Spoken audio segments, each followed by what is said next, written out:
Hello, future IITians and doctors. Today we are going to revise some last points of magnetism. Okay. पहला पहला देखो F equal to हमें पता है Q V cross B होता है. बढ़िया.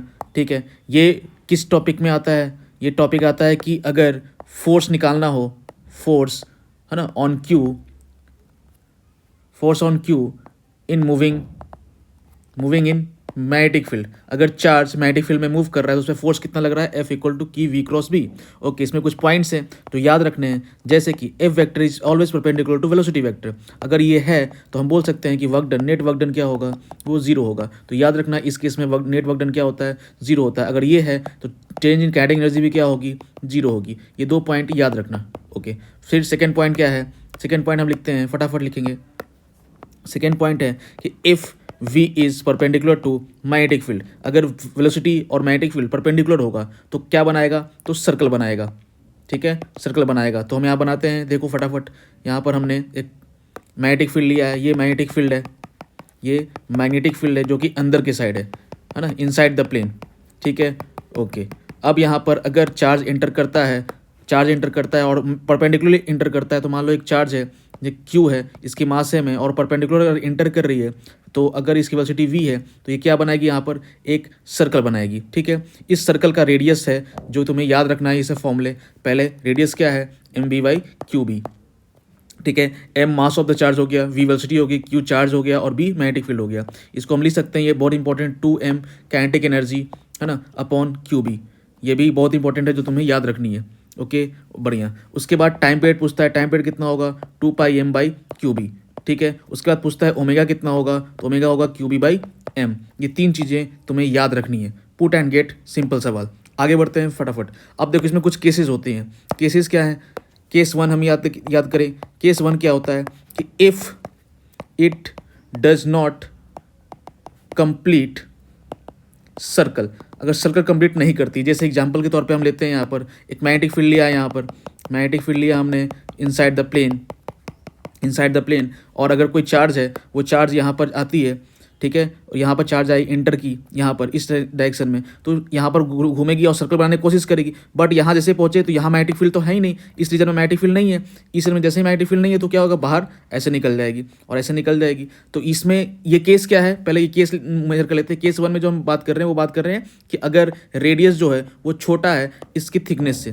इसकी थिकनेस मैग्नेटिक फील्ड की थिकनेस, मतलब मैग्नेटिक फील्ड इतनी दूरी है, बट इसका रेडियस जो है वो क्या है? छोटा. ठीक है, ये केस है. तो इसमें टाइम पीरियड कितना हो जाएगा? तो देखोगे ये क्या बन रहा है? सेमी सर्कल, मतलब कि टाइम पीरियड का आधा हो जाएगा. टाइम पीरियड कितना है? 2πm upon Q b. तो यहाँ हो जाएगा πm बाई क्यू बी. ठीक है. तो पहला केस ये है हमारा, r is less than t. ठीक है, t इज द थिकनेस जहाँ पर मैग्नेटिक फील्ड है. ठीक है, फटाफट केस टू देखते हैं. केस टू क्या बोल रहा है? केस टू में क्या रहेगा कि हम किसी एंगल पे इसको फेंकेंगे. ठीक है, फटाफट देखते हैं. एक मैग्नेटिक फील्ड बनाते हैं इनसाइड द प्लेन. यहाँ पर हमने मैग्नेटिक फील्ड बनाया. ओके, बहुत बढ़िया. ठीक है. अब हम इलेक्ट्रॉन को, जो चार्ज को हम इंटर करवाते हैं यहाँ पर से, और ये वी वेलोसिटी देते हैं. तो ये कैसे जाएगा? ये ऐसे जाके और फिर ये ऐसे जाएगा. देखो समझो, यहाँ पर ये ऐसे जाके ऐसे जाएगा. ठीक है. तो यहाँ पर क्या कैसे करोगे? तो देखो यहाँ पर क्या करना है, तुम्हें एक पॉइंट लेना है. यहाँ पर कितना एंगल मुड़ा है वो उसके अंदर, मान लो थीटा एंगल मुड़ा है. ठीक है. इसकी वेलोसिटी v है, इसकी चार्ज थी q और m. ठीक है. तो यहाँ पर क्या करना है? टाइम पीरियड कितना होगा? तो यहाँ टाइम पीरियड होगा 2πm बाई क्यू बी, और थीटा एंगल मुड़ा है यहाँ पर, ये थीटा एंगल कर्व लिया है तो इंटू करना है थीटा बाई 2π. ये याद रखना है. तो जो आ जाएगा theta m by q b. ये याद रखना है. इतना टाइम तक ये इनसाइड द मैग्नेटिक फील्ड था, इतने टाइम के लिए, theta m by q b. तो ये तुम्हें याद रखना है. ठीक है. ओके, बहुत बढ़िया. आगे नेक्स्ट क्वेश्चन लेते हैं, नेक्स्ट केस लेते हैं. ठीक है, केस थ्री हम लेते हैं, जिसमें मैग्नेटिक फील्ड बनाते हैं. सबसे पहले मैग्नेटिक फील्ड बनाएंगे यहाँ पर. Okay.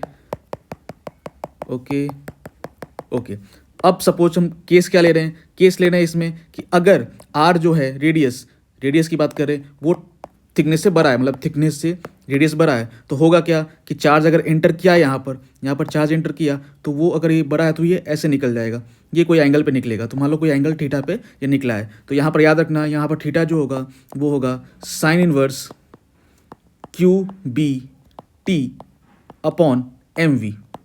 Q b t upon m v. याद रखना है, ठीक है। कब? जब रेडियस जो है, जो सर्कल बना रहा है, इसका रेडियस जो है अगर थिकनेस से बड़ा है तो थीटा कितना होगा? Sine inverse q b t by m b. और यहाँ से जो भी निकालना है वो हम निकाल सकते हैं, ठीक है। ये 3 केसेस ध्यान में रखने हैं। फटाफट आगे बढ़ते हैं। ओके, नेक्स्ट पॉइंट लिखते हैं।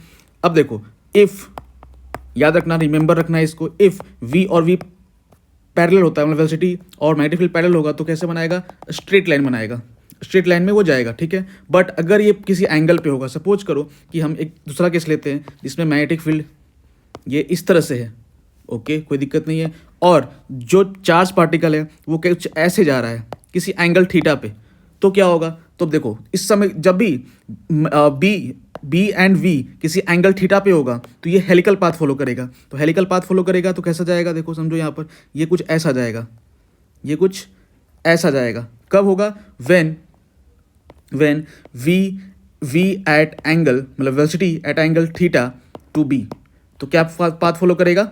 हेलिकल पाथ फॉलो करेगा। ओके, इस v का कंपोनेंट करते हैं फटाफट। देखो, ये v था पहले, यहाँ कंपोनेंट करोगे तो यहाँ क्या आएगा? v cos थीटा, और इधर क्या आएगा? v sin theta. इसमें भी दो तीन चीज़ें याद रखनी है तुम्हें। क्या याद रखनी है? देखो फटाफट, इसमें भी पूछता है इसका रेडियस ऑफ कर्वेचर क्या होगा, तो r पूछेगा तो इसमें क्या होता है? वहाँ क्या होता था? M b by q b. यहाँ पे और क्या था? यहाँ पर क्या था? M b by q b था। तो यहाँ पर क्या हो जाएगा? फटाफट देखो, यहाँ हो जाएगा formula m v sine theta by q b, ठीक है। यहाँ रेडियस ये हो जाएगा। टाइम पीरियड कितना होगा? यहाँ पर टाइम पीरियड वही होगा 2 m बाई क्यू बी, इसमें कोई चेंज नहीं आएगा, ये सेम रहेगा। ओके, यहाँ पर एक टर्म होता है पिच। पिच मतलब एक चक्कर में कितना आगे बढ़ा, इसको बोलते हैं पिच। तो ये जो पिच होगा, पिच कितना होगा? पिच एक डिस्टेंस ही है, कुछ नहीं है, बस डिस्टेंस है। डिस्टेंस इक्वल टू क्या होता है? Speed into time. तो स्पीड कितना है जो आगे बढ़ा रहा है? वी कॉस थीटा आगे बढ़ा रहा है, और टाइम कितना हुआ? टी। तो ये हुआ पिच का फॉर्मूला। पिच कितना हुआ? V cos theta into time period. ये हुआ पिच का, ये याद रखना है। ओके, नेक्स्ट एक और केस लेते हैं, ठीक है। एक और केस लेते हैं। अगर किसी क्वेश्चन में इलेक्ट्रिक फील्ड भी हो और वो परपेंडिकुलर हो मैग्नेटिक फील्ड के, और वेलोसिटी भी परपेंडिकुलर हो, मतलब तीनों क्या हो? एक दूसरे के परपेंडिकुलर। तो इस समय मान लो एक डायग्राम बनाते हैं हम। एक मैग्नेटिक फील्ड लेते हैं यहाँ पर फटाफट। यहाँ हमने मैग्नेटिक फील्ड लिया, ओके, बहुत बढ़िया, बहुत बढ़िया, ठीक है। ये मैग्नेटिक फील्ड है, ओके। और अगर हम यहाँ पर बनाएं कि जो वेलोसिटी है वो इस डायरेक्शन में है, वेलोसिटी जो है वो इस डायरेक्शन में है, और इलेक्ट्रिक फील्ड मान लो नीचे की तरफ लग रही है, इलेक्ट्रिक फील्ड है, तो इसे फोर्स क्या लगेगी? इधर लगेगा इलेक्ट्रिक फील्ड का फोर्स, और ऊपर लगेगा, हमने राइट हैंड से यूज करेंगे तो यहाँ पर रहेगा मैग्नेटिक फील्ड का फोर्स, ठीक है। ये दो चीज़ लगेंगी, ठीक है। ये तीनों क्या है? परपेंडिकुलर। इस समय तुम्हें ऐसे लिखना होगा तुम्हें, अगर ये तीनों परपेंडिकुलर ये केस है तो f e equal to f b, ये दोनों बराबर होगा, तो हम बोल सकते हैं q e equal to q v b. यहाँ से ये खत्म हो गया तो क्या लिख बोलोगे? v equal to e by b. तो v equal to e by b है। इस समय समझना कि ये केस की बात हो रहा है, ठीक है। तो ये ध्यान रखना, अगर ये केस है तो ये याद रखना है ना, ये रहेगा तो ये याद रखना है, ये रहेगा तो ये याद रखना है। ओके, बढ़िया। इसमें क्या होगा? इसमें जो चार्ज है वो अनडिविएटेड जाएगा, Q will go undeviated. Okay, बहुत बढ़िया। चलो आगे बढ़ते हैं फटाफट, नेक्स्ट केस की बात करते हैं, ठीक है। और क्या है? देखो यहाँ पर हमें पता है कि अगर करंट कैरिंग